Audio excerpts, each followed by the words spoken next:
Hi! What's up kaibigan?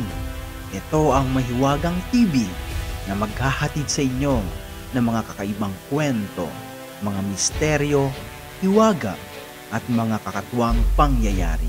Sa bidyong ito, ating tatalakayin kung paano natin mahanap ang mga nawawala nating mga alagang hayop.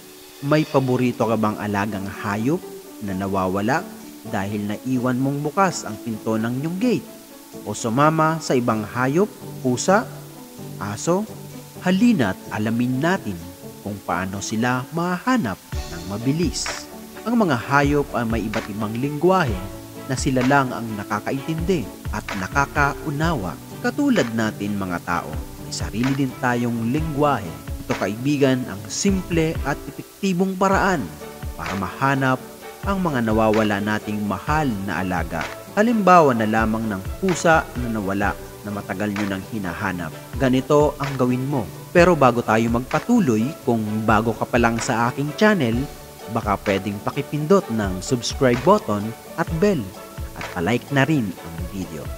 Merong pinaniniwalaan at kasabihan sa Japan na kapag may nawala o naglayas kang alagang pusa, merong mabilis at mabisang paraan para mahanap agad sila.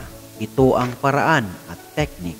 Kapag may nakita kang pusang gala, kausapin mo sila. Sabihin sa kanila na may nawawala kang alagang pusa at sabihin mo sa kanila na humihingi ka ng tulong na mahanap ito. Ipaliwanag ang kulay, ang itsura ng alaga mong pusa. Sabihin din ang pangalan kung meron siyang pangalan.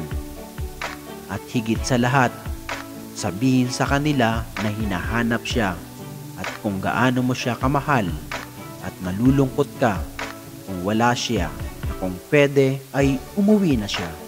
At pagkatapos nun, lahat ng masasalubong nilang pusa ay sasabihan nila na hinahanap mo ang nawawalang pusa.